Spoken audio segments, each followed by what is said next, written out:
Todos os dias são novas denúncias nos jornais, novos relatos de negociatas, trapaças, mentiras atrás de mentiras atrás de mentiras.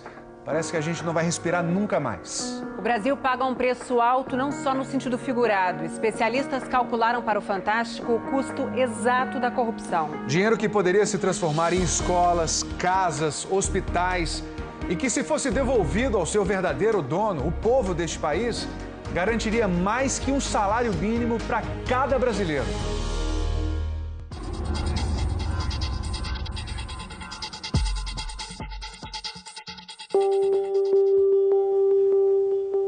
Josi mora de aluguel numa comunidade na zona oeste do Rio. É sozinha para sustentar 3 filhos. Antes de ir para o trabalho de babá, ela deixa Emi, de 3 anos, na casa de Dona Luzia, que cuida de mais 4 crianças. Se tivesse creche, ela estaria numa creche, porque seria educada, já estaria sendo alfabetizada. E custa caro para você? Custa caro, sai do meu bolso R$300 por mês. Dá 3.600 no fim do ano. Exatamente, é uma despesa muito alta. Josi trabalha 2 meses do ano só para pagar a cuidadora. O mundo dela parece distante daquele que vamos falar aqui, um mundo de bilhões de reais. Não vamos criar suspense.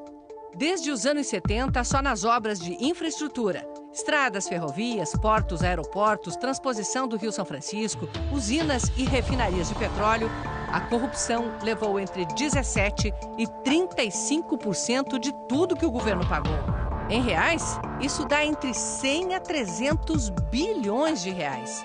Isso mesmo, 300 e mais 9 zeros atrás. A conta foi feita pelo economista Cláudio Fristag. Ele primeiro somou o valor de toda a nossa infraestrutura e depois aplicou a estimativa mais conservadora, de 17%, que dá 100 bilhões de reais. Quem fez esse cálculo foi o Tribunal de Contas da União, o TCU. Ele comparou os contratos feitos pela Petrobras, que não tinham nenhum indício de corrupção, com aqueles contratos que a mesma Petrobras assinou com as empresas, as empreiteiras do cartel revelado pela Operação Lava Jato. E descobriu que quando essas empreiteiras, que combinavam o preço entre elas, ganhavam o contrato, esse contrato ficava, em média, 17% mais caro. Mas olhando de perto, é ainda pior. O TCU teve acesso a parte do material da Odebrecht apreendido na Operação Lava Jato. 2 contratos da refinaria Abreu e Lima, em Pernambuco. Aí ficou fácil calcular o superfaturamento. Bastou comparar o que a Petrobras pagou com uma tabela produzida pelo IBGE e Caixa Econômica Federal. Ela mantém atualizados os custos das obras no país, item por item, região por região. O resultado é assustador. Alguns exemplos. Mão de obra. A Petrobras pagou mais de 655 milhões, mas poderia ter contratado por 253. A diferença passa dos 400 milhões. Superfaturamento de 158,4%. Aluguel de gerador a diesel pagou 20 milhões e 400 mil, mas na tabela está por 5 milhões e 200 mil, diferença de 288%. No total da amostra analisada, um dos contratos estava superfaturado em 88,2%, o outro em 68,7%. Tudo junto, superfaturamento de 1,364 bilhões de reais. Isso só em 2 contratos da refinaria Abreu e Lima. E ajuda a entender por que essa obra, que começou custando 10 bilhões, já consumiu 66 bilhões e meio. Um executivo da Odebrecht deu um exemplo de como funcionava o superfaturamento. A dragagem do Rio Madeira para aprofundar o leito do rio e facilitar o trabalho dos equipamentos da usina de Santo Antônio. A empresa holandesa contratada tirou areia e cobrou como se tivesse dragado argila dura, o que dá mais trabalho e custa bem mais caro. A diferença é caixa 2, que nesse caso foi pago e redistribuído direto no exterior. Você paga em euro. E eles devolvem euro. Então, é equação simples. Não é complicado. E no exterior mesmo a diferença era repartida pelo esquema. Assim, fechando o ciclo. O dinheiro dos impostos vai para as empreiteiras através do sobrepreço e a empreiteira repassa a comissão dos políticos e funcionários públicos. Esse aditivo estava em cima da mesa de alguém que não estava aprovando, ele ia fazer miséria para aprovar esse aditivo, aumentar a obra, aumentar. Você quer atingir aquela meta para você botar no seu bolso o seu milhão.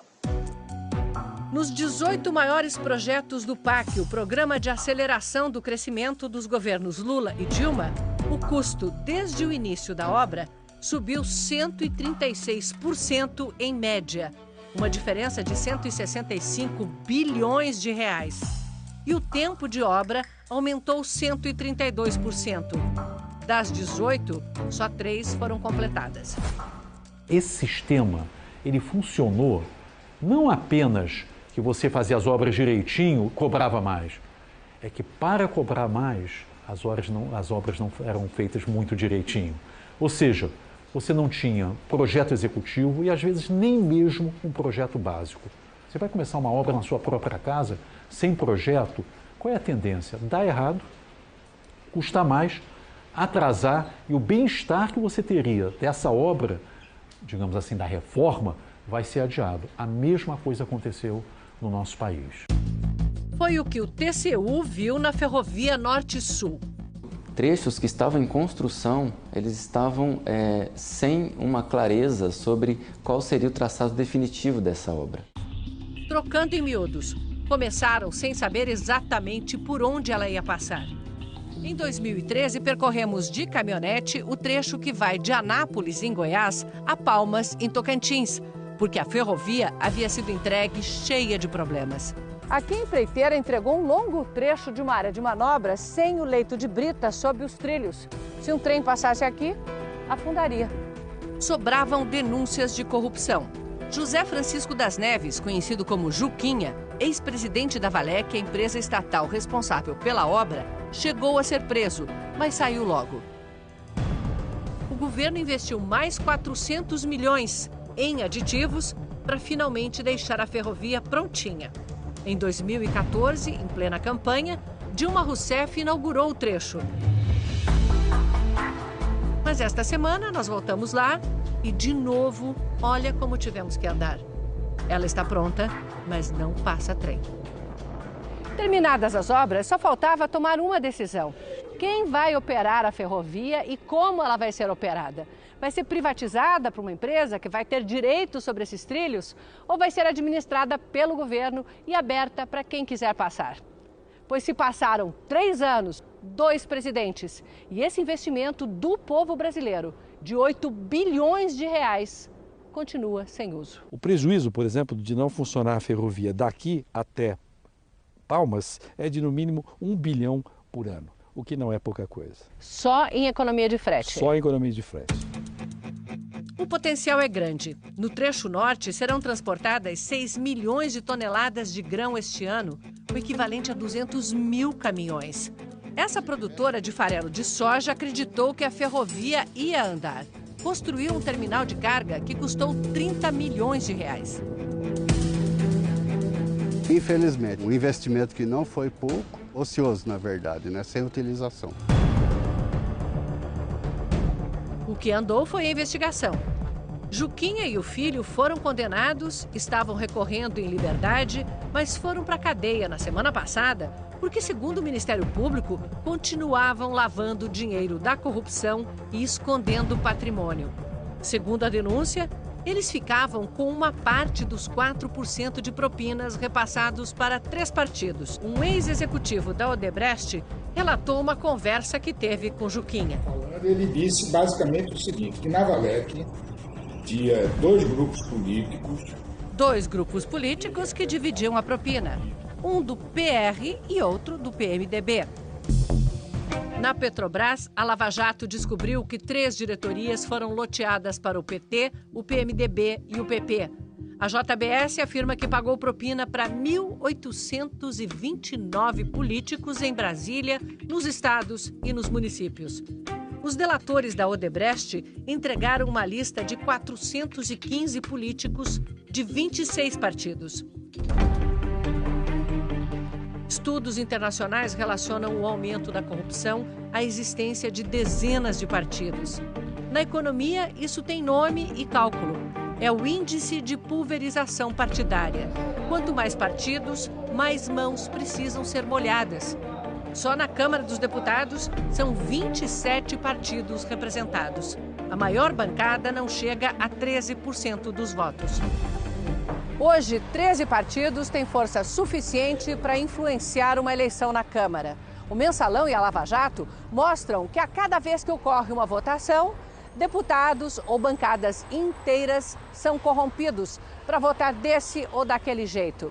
A propina pode até ser distribuída por empresas, como a JBS ou a Odebrecht, mas a origem do dinheiro é sempre pública. Ou seja, o deputado se vende e quem paga é você. Foi somando todos esses fatores que o economista aumentou de 17% para 35% o custo da corrupção na infraestrutura brasileira. O custo para o país e para o bem-estar da população é muito maior do que os números quando eles aparecem. Simplesmente, temos hoje menos 300 bilhões de reais em infraestrutura que nós deveríamos ter. É também o fato de que esses atrasos sistemáticos que só vão permitir que as pessoas e as famílias usufruam muitos anos depois. Então, realmente foi um sistema muito maligno, né, para o país. 300 bilhões de reais. E se essa dinheirama toda pudesse ser recuperada e devolvida para os verdadeiros donos? Era só dividir por toda a população brasileira, gente de todas as idades. Daria R$ 1.500 para cada um. Em obras, dava para fazer muito. Multiplicar por 4 o tamanho das linhas de metrô do Rio e de São Paulo. Levar água limpa e esgoto tratado para todos os brasileiros. É muito triste porque a gente paga imposto, faz tudo no nosso bolso. Se eu pago imposto, eu tenho direito a ter uma creche, tenho direito a ter uma escola, a minha filha tem direitos.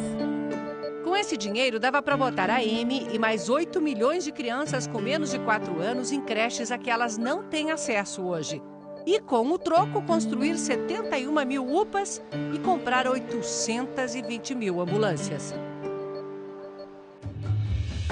Se o dinheiro desviado desde 1970 tivesse ido para uma poupança, já teríamos mais de 2 trilhões de reais na conta. 1/3 de todas as riquezas produzidas no país durante um ano. Todos nós temos responsabilidade para mudar isso, lembra o presidente da Transparência Internacional, uma organização que luta contra a corrupção no mundo inteiro. A luta contra a corrupção é um mecanismo para tornar a democracia viável. Quem gerou essa situação foram as elites corruptas. Mas nós, cidadãos, contribuímos, conscientemente ou não, para criar essa situação, dando o nosso voto. Corrupto, pero algo hace. Frases do tipo, rouba mas faz, ou isso nunca vai mudar, são um tipo de responsabilidade social que contribuiu para que chegássemos a esse ponto de corrupção. Isso vai influenciar na maneira como você vai votar próxima vez? Ah, com certeza vai, né? A gente tem que escolher o melhor pra gente, pros nossos filhos, pro nosso país.